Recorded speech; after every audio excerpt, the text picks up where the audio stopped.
right, everybody, welcome back. We are doing a deep dive today on saving money like a pro. Yes, we are. Budgeting tips that work. It's a good one. I think we could all use this information. We all could. I know I can. Yeah. I know I can. So we've got this guide. It's called How to Save Money Like a Pro. Budgeting tips that work. Okay. And I am ready to dive in and see what it has to offer. All right, let's do it. So first of all, Yeah. do we really even have to budget?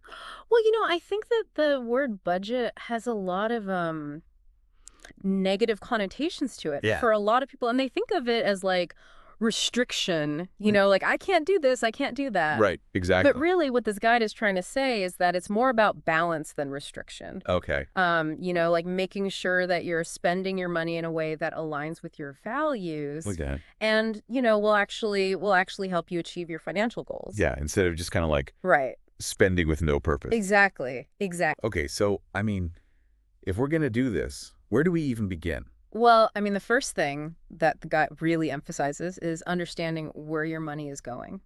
Okay. So knowing how much you make. Right. But more importantly, like knowing how much you spend and on what. So I'm going to have to track all my spending. Yeah. That's the best way to do it. I know. It can be a little tedious, but there are a lot of apps and spreadsheets that can make it a lot easier. It'll be helpful. Yeah, you can just link your bank accounts and it'll automatically categorize your spending for you. So I can see I'm spending way too much on eating out. Right, exactly. And then you can kind of start to identify those areas where you might be able to cut back. Okay, so we're tracking our spending. Right. Then what? What's the next step? So the next step is setting financial goals. Like what kind of financial goals are we talking about? Well, it could be anything, really. Like short-term goals, saving for a vacation. Yeah, I like vacation. Or a new gadget, or long-term goals, like buying a house or retirement. I would like to retire someday. Exactly. And the guide actually talks about this framework called SMART goals. SMART goals? Yeah. What are SMART goals? So SMART stands for specific, measurable, achievable, relevant, and time-bound. Okay. So instead of just saying, I want to save more money. Which is what I usually say. Yeah, right, which is very vague. You would say something like, I want to save $5,000 for a down payment on a car in the next 2 years. Okay, so it's It's very specific. really concrete, yeah. You know exactly how much you need to save, by when, and for what purpose. And then I can break it down. Exactly. And figure out how much I need to save each month. Exactly. Exactly. I like that. Yeah. All right. So I've figured out where my money's going. Mm-hmm. I've set some SMART goals. Good. Now, how do I create a budget that'll actually stick to? Well, the guide actually talks about this rule called the 50-30-20 rule. What's the 50-30-20 rule? So basically, you allocate 50% of your after-tax income to your needs. Okay.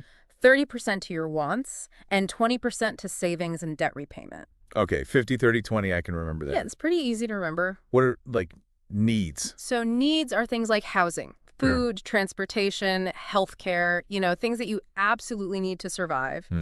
And then wants are things like, entertainment, shopping, dining out, travel, things that are nice to have but not essential. So that 20%, that's going towards savings and debt. Exactly. So things like paying down credit card debt, Okay. student loans, and then also building up your emergency fund. But what if, my rent is super high Mm-mm. and I don't have a lot left over for wants? Right. Well, that's the thing. The 50-30-20 rule is just a guideline. Okay. And you can definitely adjust those percentages to fit your own circumstances. Okay. Like if you live in a really expensive city, you might need to allocate more to housing and less to wants. Or if you're really trying to pay down debt quickly, you might need to allocate more to savings and debt repayment. Gotcha, so it's flexible. Exactly. It's flexible. Okay, so I'm tracking my spending. Yes. I've set some SMART goals. Yep. I've got a general budget framework in place. Good. What's next? Well, one of the best things that you can do is automate your savings. Okay. So set up an automatic transfer from your checking account to your savings account every payday. Oh, so I don't even have to think about it. Exactly. It's out of sight, out of mind. I like that. Yeah. And there are also some cool apps out there like Acorns and Digit Okay. that will actually round up your purchases to the nearest dollar Oh, interesting. and invest the spare change for you. That's pretty cool. Yeah, it's a really easy way to save without even really noticing it. All right, but sometimes, even with the automation, there are times when I just need to cut back on spending. Right. I have to make some changes. Of course, of course. So how do I do that? Well, there are a ton of little things that you can do that can add up to big savings over time. Okay, like what? Well, first of all, you can cancel any unused subscriptions. Oh, yeah, I have a couple of those. I think we all do. Like streaming services I never use, Exactly. gym memberships I never go to. Yep. Okay, what else? You can also try to cook at home more often instead of eating out. Yeah, that's good for your wallet and your health. Exactly. And when you do go grocery shopping, try to shop strategically. What do you mean? Like, use coupons, buy in bulk when it makes sense, and wait for sales. All right, so it's all about being a little more mindful. Exactly. Okay, so we've covered a lot. Yeah, we have. We've talked about tracking our spending, setting goals, creating a budget framework, automating our savings, cutting back on expenses. Is there anything else? Well, there's one more thing that I wanted to mention, Okay, which is the envelope method. The envelope method. What's that? So this is a really cool method for people who like to use cash. Okay. Basically, you allocate a certain amount of cash to each spending category, Okay. and you put that cash in a labeled envelope. So, like, I'd have an envelope for groceries and an envelope for entertainment. Exactly. And then once the cash in that envelope is gone, you're done spending in that category for the month. So it's like a visual representation of how much money I have left. Exactly. And it can be a really effective way to curb overspending. Okay, I like that. Yeah, it's a really good visual reminder. So I'm sensing a theme here. What's that? It seems like the key to saving money is really all about being mindful and intentional with our spending. Exactly. That's exactly it. It's not about deprivation. It's about making conscious choices about where our money goes. Right. And the more mindful you are about your spending, the easier it will be to save money and achieve your financial goals. Absolutely. And you know what?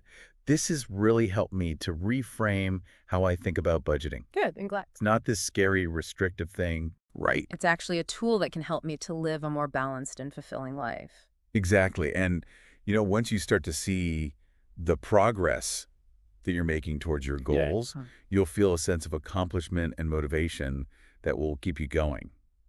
Okay, so we've talked a lot about saving, We have. but what about emergencies? Oh, emergencies. Yes, very important. Like, how much should we be saving for unexpected expenses? So most experts recommend having 3 to 6 months worth of living expenses saved up in an emergency fund.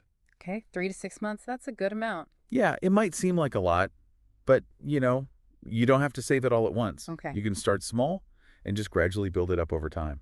And where should I keep this emergency fund? Well, you want to keep it somewhere that's easily accessible, like a high-yield savings account. Okay. So you can get to it quickly if you need it. All right, that makes sense. Yeah, and I think a lot of people feel like they can't save for an emergency fund because they're already living paycheck to paycheck. But even if you can only save a small amount each month, it's still better than nothing. Right, something is better than nothing. Exactly. And over time, those small amounts will add up. Okay, that's good to know. Yeah, and one thing that can really help you to save money What's that? is to avoid impulse purchases. Oh, yeah, I'm guilty of that. We all are. But one thing that can really help is to just wait 24 hours before you buy anything that's not essential. Okay, the 24-hour rule. Exactly, the 24-hour rule. And a lot of times, you'll find that the urge to buy it will pass. And I'll realize I didn't really need it anyway. Exactly. And if you still really want it after 24 hours, then you can buy it. All right, that's a good tip. Yeah, and I think the most important thing to remember about saving money is that it's a journey, not a destination. I like that. It's not about being perfect. It's about making progress over time. Right, and it's about finding what works for you. Exactly. What works for one person might not work for another. Right, so we have to figure out our own system. Exactly. And, it's okay to make mistakes along the way. Mm-hmm. The important thing is to learn from those mistakes and keep moving forward. This whole deep dive has really been eye-opening. Good.